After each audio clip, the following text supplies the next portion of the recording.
Hello, everybody, and welcome back to another episode of the English with Gemma podcast, where we turn English practice into progress.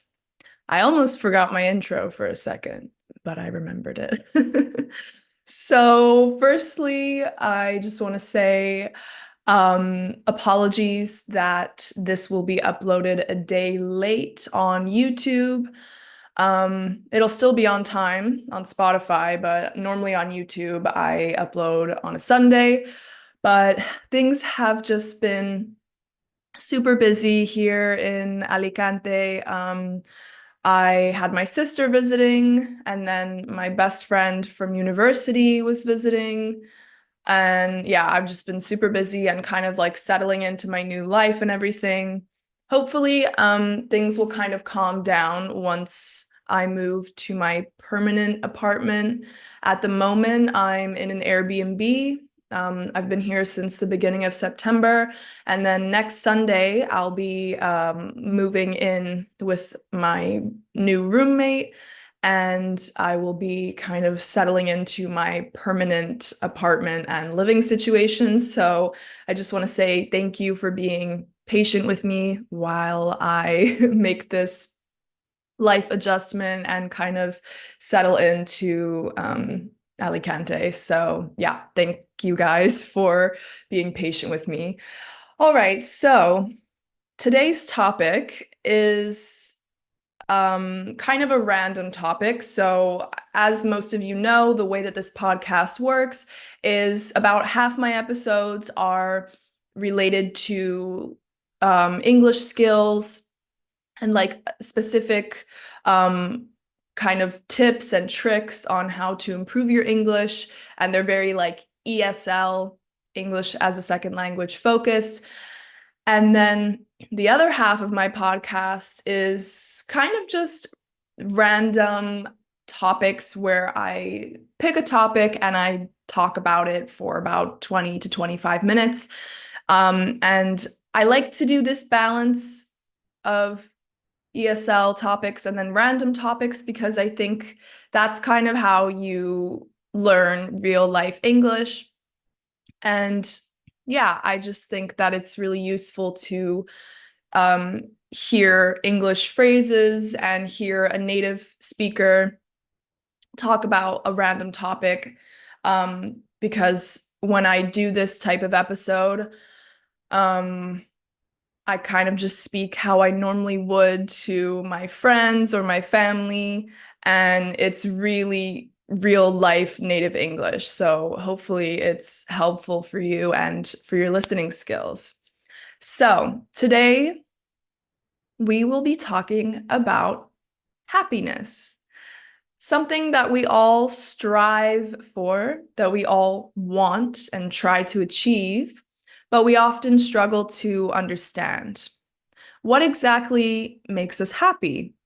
Is happiness something we can control, or is it simply a matter of luck? In today's episode, we will explore the science behind happiness, what influences it, and practical tips to help you feel happier every day. So sit back, relax, and let's get started. So in section 1, we'll be discussing what is happiness. What exactly is happiness? It's one of those things that seems simple, but can be really complicated when you start digging deeper. If I ask you to think of a time you were happy, you might recall a moment like getting a promotion, spending time with loved ones, or my personal favorite, going on vacation. But is happiness just about feeling good in those fleeting moments, or is there more to it? Researchers like Dr. Martin Seligman, one of the founders of positive psychology, talk about two main types of happiness: hedonic happiness and eudaimonic happiness. Hedonic happiness is what you feel when you're experiencing pleasure. For example, eating your favorite food, watching a funny movie, or Getting a compliment from someone can trigger hedonic happiness. But those feelings don't always last long, right? They're normally fleeting, which means temporary. They come and go very quickly. Then we have eudaimonic happiness, which is the opposite of hedonic. Eudaimonic happiness is more about long-term satisfaction and fulfillment. This kind of happiness comes from having a sense of purpose in life, like working towards meaningful goals, contributing to your community, or developing strong relationships with others. It's much deeper and more sustainable than just feeling good in the moment. So here's an interesting fact. Research shows that after a certain point, more money doesn't make people happier. You've probably heard the expression, money can't buy happiness. And according to this research, that's true. You might think after having a certain amount of wealth, it would equal more happiness. But studies have actually found that after your basic needs are met, additional money doesn't have the same impact on happiness. So if more money isn't the key to happiness, what is? Let's dive into that. Section 2 is all about factors that influence happiness. First, let's look at some external factors, the things in our environment that can influence happiness. Relationships, for example, are one of the most important factors. Studies have consistently shown that people who have close, supportive relationships are happier. Think about your own life. When you spend time with friends or family, don't you usually feel happier afterwards? I certainly do. Another one, which is something that totally I can relate to, is work and job satisfaction. Because I personally love my job and sometimes I feel really tired. And, my job is a lot of talking to people and being very expressive. And sometimes before a class, I'll be like, oh, I really don't want to do this class. And then without fail, every single time after I do a class, I feel better. I have more energy. So I can totally relate to this next one. Job satisfaction plays a huge role in happiness. It's not just about the paycheck and the money, it's also about whether you find your work meaningful. If you feel like what you do matters, or if you're passionate about your job, you're more likely to feel fulfilled. This is why some people can be very happy, even with less money, as long as they love what they do every day. The environment we live in also has a really big impact on happiness. Imagine living in a place where it's always sunny, the air is clean, and you're surrounded by nature. That sounds pretty nice, right? There's actually research that shows spending time in nature can improve your mood and reduce stress. So your environment, both the physical and social aspects, can have a powerful effect on your happiness. I remember when I lived in the UK for 8 years, and I was in boarding school, and then I studied in university, and I was living in the north of England in Manchester, and I just remember I was really quite depressed. I went through a lot of periods of depression and low mood because of the weather and the environment around me. I remember like it was always cloudy. I almost never saw blue sky. It rained a lot. It was cold. And it was just generally very gloomy outside. And I remember when I graduated university when I was 21, all the way back in 2018. Oh my goodness, it's been such a long time. I remember when I graduated, I didn't know what I wanted to do. I hadn't decided that I was going to become an English teacher yet. And I just remember saying, like, I need to move to Spain. I just needed to move to somewhere sunny. I think I Googled top places with the most sunshine or something. So that's kind of why I moved to Spain. And also, specifically, Alicante has like something like 300 and something days of sunshine a year. So it's one of the sunniest places in Spain. And as I look outside the window right now, I don't see a single cloud in the sky. It's absolutely just blue sky. And like, honestly, this is one of the requirements for me to be happy is sunshine and good weather. So I think I'm in the right place. All right. So, of course, not everything that influences happiness comes from the outside. Internal factors like your personality and your mindset play a huge role as well. Some people are just naturally more optimistic, which means they always look on the bright side and they always try to find the good in everything. And the opposite of optimistic is pessimistic, somebody who is very negative and thinks about like the bad things all the time. So being more naturally optimistic obviously helps people stay positive even during tough times. But there's good news. Even if you're not naturally optimistic, there are ways to work on that and to develop a more positive outlook on life. For example, something that I do every single day is I journal and I do what's called a gratitude journal.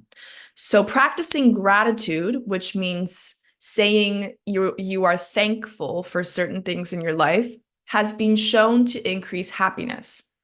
When you make that effort to notice and appreciate the good things in your life, even small things like a cup of coffee or a sunny day, it can really shift your perspective. And over time, this helps to build a more generally positive mindset about life. Something I'm very interested in, and what I'm going to talk about in our next segment, is the happiest countries in the world. So every year, the United Nations releases something called the World Happiness Report. This report ranks countries based on how happy their citizens are.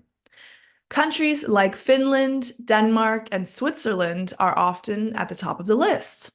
But why? What are these countries doing that is making their citizens so happy? Let's start with Finland, which has ranked as the happiest country in the world for several years in a row.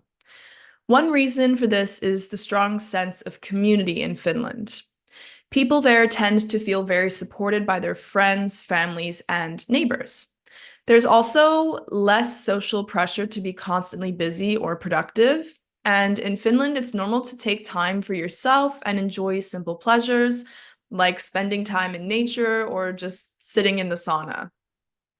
Denmark is another country which scores very high on the happiness scale. And one of the reasons is their concept of hygge. I hope I'm pronouncing that right. It's spelled Hyggge, but apparently it's pronounced hygge. So hygge is all about creating a cozy, comfortable atmosphere. And that means whether it's having a warm cup of tea on a cold day, lighting some candles, or spending time with loved ones. Hygge is about enjoying the moment and finding happiness in simple things. And it's not just about cozy moments. These countries also have strong social safety nets, meaning people don't have to worry as much about things like healthcare or unemployment.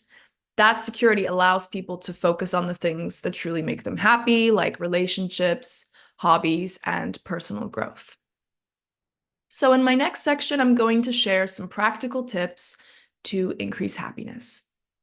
So now that we've covered what's influencing happiness, let's talk about how you can boost your own happiness, how you can make your own happiness bigger and better. One of the most effective ways, like I said, is to practice gratitude. And research shows that people who regularly express gratitude tend to feel more positive about their lives. So you could start by doing what I do, which is keeping a gratitude journal, writing down 3 things that you're thankful for each day. And they really don't have to be big things, you guys. They can be as simple as being grateful for your breakfast, being grateful for your parents or your friends, being grateful for your job, being grateful for the nice weather today. Doesn't have to be anything big. Another way to increase happiness is by spending more time in nature. You don't need to go on a big hike or travel to a national park. Just taking a short walk outside and getting some fresh air and sunlight can really help. Studies have shown that spending time in green spaces, even for a few minutes, can lower your stress and then improve your mood. Physical activity is another key factor. So that means exercise. When you exercise, your body releases something called endorphins, which are chemicals that make you feel good. This can often be called the runner's high, but you don't need to actually run to experience it. I ran for a few months, like when did I start? I think it was like maybe in April I started running. And it lasted a couple months, and then I was like, this is not for me. I was going through a really rough time in my life, and I was like, you know what's gonna help this? Running. But I realized that running is just not a form of exercise that I enjoy. So just find whatever you enjoy in terms of exercise and stick with that. It doesn't have to be running. Like any form of exercise, like dancing, swimming, or even just a brisk walk can give you that mood boost and make you feel happier. And finally, the last thing that is going to increase your happiness is doing things for others, helping other people. And whether that's volunteering, helping a friend, or even just offering a compliment to someone, this can increase your happiness. When we help others, it makes us feel connected, right? And this sense of connection is a major factor in long-term happiness, in that eudaimonic happiness, remember? So hedonic happiness was short-term, and eudaimonic was long-term happiness. So in conclusion, happiness is influenced by a combination of external factors like relationships and environment, and also internal factors like your mindset and gratitude. The good news is that there are many simple things that you can do to boost your own happiness every day. Like I said, practicing gratitude, spending time in nature, staying active, and also helping other people. Thank you guys so much for listening to this episode of English with Gemma. I hope you enjoyed it. I hope it gave you some ideas of how to boost your happiness. And as always, I love to hear feedback from you guys. I love to see the comments that you leave me. Recently, I've been receiving just like so much positive feedback on my videos on YouTube and also for the podcast, for the audio only version of this on Spotify. And I just want to take a second to practice gratitude and to just say thank you so much. I am so grateful for all the support. I never really imagined that I would get like that many subscribers on YouTube or that many listeners on Spotify. And so far, it's been going so well, and I feel like it's being received really well.